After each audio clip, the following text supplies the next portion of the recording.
Hi there, welcome back to Aidans Railways. So we've got a couple of new arrivals here today that I thought I would share with you. Thought I'd take a break from repairing and servicing locos, and Aidan and Katie have been running trains around on the track mat recently, so there's been an awful lot of noise in the background with rolling stock running around and things like that. So we'll get down to the mat and then you can have a look. Hi, so the first new arrival is this. Oxford Diecast, Oxford Commercials. It's actually a Golden Valleys exclusive. It's basically what I would call a rail rover. It's the Land Rover. I believe it's a Series 2. The registration plate on it is accurate as well to an actual Land Rover that did have its wheels converted for use on the railway. And I'm not going to take it off the plinth for the time being. I did actually take it off when it arrived, and you can see the wheels there. Is 17600. I saw some pictures of it, and a lot of places have sold out. I do understand it's been out for quite a while, but it would appear that Aidans have got quite a number of them in stock. And it wasn't very much money. I think it was about £5, something like that. And I figured, for what I'm doing with my railway, this was a must-have. I had to have it, and I did take it off the plinth, like I say, when it arrived, and just popped it onto some 00 gauge track just to see if it would sit on it. It isn't motorised, it's a static object. Wheels do go round, obviously. It doesn't sit on the track very well, but I think as a static, as a piece of curiosity on the layout, bearing in mind what I'm actually modelling, I think it's definitely worth me having. But I did look up in my books, and the registration plate is perfectly accurate for one, or the one that was at Longmoor. So that's the first one. That's the first new arrival here at Aidans Railways. Now for the second new arrival at Aidans Railways. Now, you may have seen the video I did about a week ago in relation to supporting your local model shop, and it was in this case it was Durham Trains of Stanley, and I did a little bit of video around the shop so you'd see what sort of items are in there. We had a good laugh, me and Katie, with Mick inside the shop. It's always fun. Mick had actually warned me in advance, or given me a bit of information prior to going there, actually stating that he had a train pack that I might be interested in, and I did actually know it was there. I had seen it before, and I had and ahed about getting it, and there was just a part of me, sometimes when you know you've got so many pre-orders in and things like that, that you don't necessarily want to part with the cash. Some of you guessed, some of you didn't, and this is it. It is the First World War ambulance train, number 40, special commemorative edition. Now, this has been out for a while. Yeah, I'm fully aware of that, and there probably lots of people have done reviews. So I'm not really going to do a review, but I am going to unbox it, open it up. We'll have a quick look around what's actually included in the set. These do go for very silly money on the internet, and I know they do. So I've been very, very lucky to have got the deal I did at the model shop. And that deal basically came around because of the fact that Mick knows what railway I'm building for myself. Obviously, Mick contacted me and let me know that the set was still available, and he knows my interest with the military railways and around about World War One, World War Two, and so on, and their part that they played. So there we go. The artwork is absolutely stunning. I love it, and I don't think there's enough of this almost painted image artwork on packaging these days. I was ecstatic with the Hornby WW1, you could say, Sir Nigel Gresley, the centenary packaging. That looked absolutely incredible as far as I'm concerned, and this looks just as good. It's lovely to see packaging like this. So this is quite a tight fit. Oh, there we go.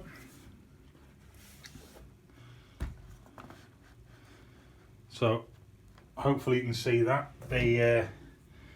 everything is present and correct, and we've still got this imagery on the packaging, and it goes to show exactly what these ambulance trains were used for.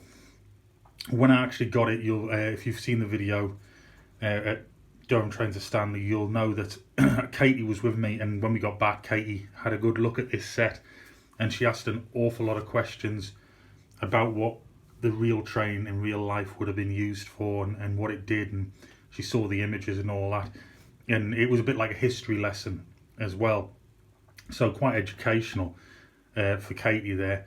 It is a lovely set. It is a lovely set, and I really do like these carriages. Like I say, it's pretty much as new, even though it is second hand. I'm going to take the top cover off just so we can get to things a little bit easier. But that it's nice the way that Bachmann have actually set up the set there with the artwork. So you can see here we've got some World War I medical staff and soldiers. So we've got some wounded soldiers and what appear to be not wounded, although I would imagine psychologically they probably were, and some medical staff. Absolutely wonderful. I don't think they've been taken out. It seems to be pretty much exactly how it should be in the packaging. They are very nice, and I'm not too sure if I want to take them out. I might look into maybe getting some additional figures to use, but at the minute I don't want to take them out. I don't want them to get lost or anything like that. Now we've got some for the corridors. We've got the blanking plates here. I don't know how well that's going to focus, and you can see there actually are quite a bit of moulded detail there. It's never been opened, see, so we've got them, and we have got what appears to be an absolute stack of additional items: pipes, brake rigging, brake rigging I should say, brake handles, the screws. There's actually a spare bogie frame, which looks like it's the same as the one on the front of the locomotive, and I think this is for holding speaker for sound fitting. So huge amount of accessories inside that pack, which is still sealed. So I'm just going to quickly lift this out 1 second, and I'll get this paperwork out.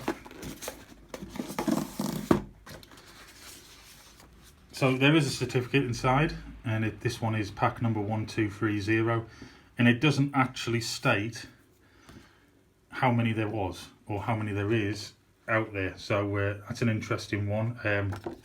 Hornby do have a tendency, for instance, to tell you exactly how many there are, but in this case Bachmann hasn't.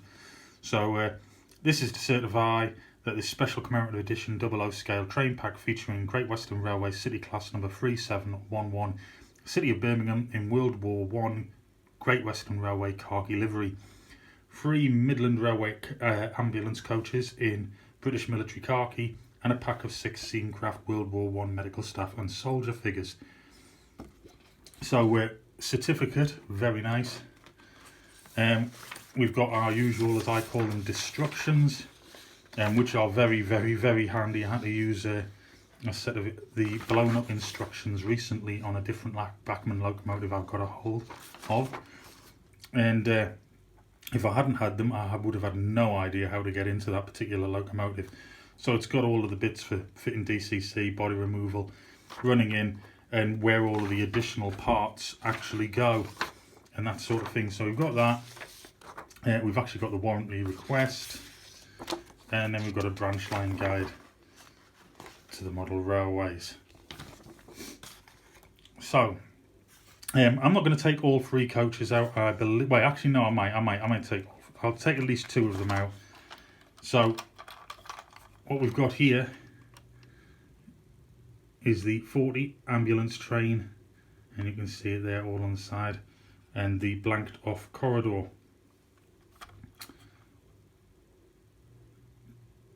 The print is absolutely lovely. It really is. I mean, there's not an awful lot to have on an ambulance train, but what is there is picked out very, very nicely, and it's nice and crisp. and you can see how they've picked out door handles and things like that as well. I do believe this moulding, and I may be wrong, so don't quote me on this, it was picked up from elsewhere, but it has got the Bachmann China, there we go, in the moulding. It may have originated from elsewhere, so I'm led to believe. This side we've actually got the corridor. I quite like this. It's a rubber, so when they're actually together, they are actually quite close in the coupling. They're not hugely close, but they are quite close, and I do like that rubber moulding at the end. I actually think in some cases, because it does protrude quite a lot, there's not really going to be any, you're not going to risk damaging it really, like some plastic ones that might protrude that far. Nice metal wheels. It's got some weight to it. Admittedly, the interior shows compartments. There's no sign of stretcher boards or anything like that inside. It is very much as standard, let's say, inside. It's got a reasonable amount of weight to it as well. It really has got a reasonable amount of weight, so it doesn't feel cheap or anything like that. It doesn't feel like it's going to come flying off the track or anything when it's going round, which it shouldn't do, because on my layout it'll be running at a very respectable speed.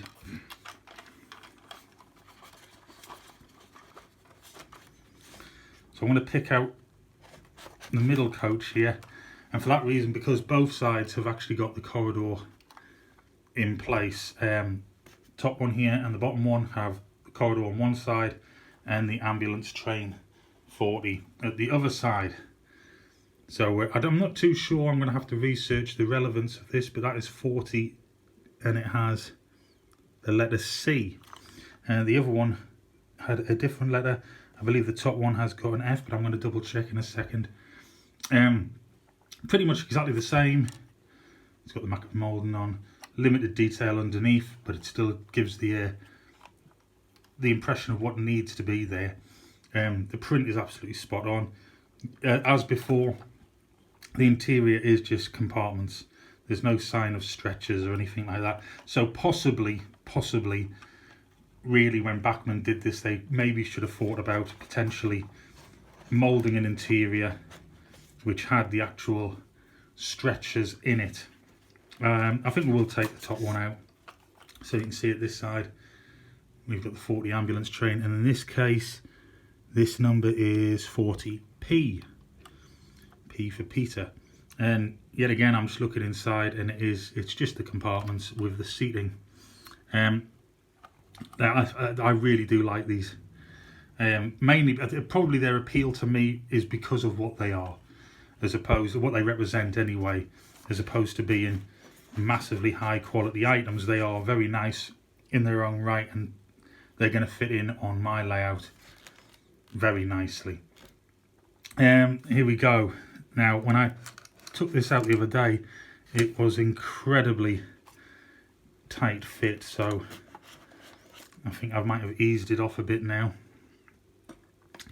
So here we go. So it is DCC ready, and you can see the wire connector that goes between the tender here and the locomotive, and you can see all wheel, well actually a lie, the front and rear axles are picked up as well. Great, absolutely brilliant. Not a bad coal load. Looks a bit shiny for my liking, so that might actually get a dusting. We literally with some coal dust. I don't think I'll hoy coal in or anything like that. A little bit of coal dust and glued in situ just to dull it down a bit. There's plenty of detail there. You can see. I do think, looking at this, that coal load is potentially removable, but I'm not going to tempt fate. It certainly gives that impression because it moves around, so maybe possibly that could be removed and replaced. So we've got the lovely Great Western written on the side. I do like the livery. Might be plain to some people, but for me, I quite like that. And then you can see the detail on the rear here. So lots of separately fitted pieces. with handrails and on the front and rear. Got the lamp irons. It is very, very nice. And then obviously the brake rigging can be fitted on here, and you can actually see a water trough pickup at the bottom.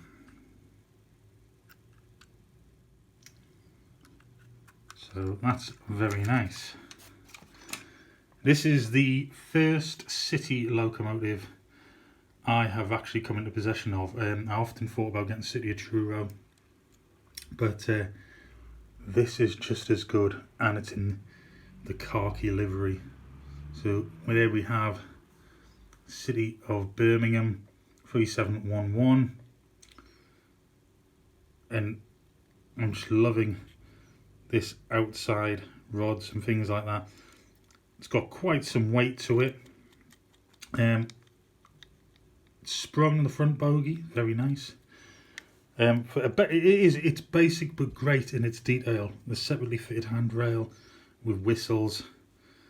You can see the dome there, really picked out inside. All the lamp irons. We've got the NEM pocket coupling at the front. Builder's plates on the frames. That's really, really nice, and look at that detail inside the cab. I mean, you can actually see, or rather I can actually see, there you go, one of the gauges, and you can actually make out the position of the gauge. Absolutely lovely. So I haven't actually had this running yet. I will get it out, and I'll probably put it on the rolling road to begin with for the moment. I don't really want to be running it on Aidan's track mat at the moment. Good news is Aidan's layout, that is in the train room, is progressing a bit speedier now. Admittedly, things are delayed because of the lack of track availability, and we've had some issues with getting a hold of the wood required that I actually specify for the layout anyway. But it is lovely. We've got pickups on all four of these driving wheels. I actually can't wait to get this out and get it running a bit. But there we go. These are the new arrivals here at Aidans Railways. So there we go. Let me know in the comments if you've got one of these, or if you've thought about getting one of these. Let me know what you think of this one. Where after seeing one of them close up like that, would you be tempted? I'm so glad that I did purchase it in the end. Like I say, I'd seen it a couple of times when I've been into Durham trains and seen Mick, and I've ummed and ahed and bit the bullet this time. But anyway, thanks for watching. Hope you've enjoyed the content, and I shall see you again soon. Bye now.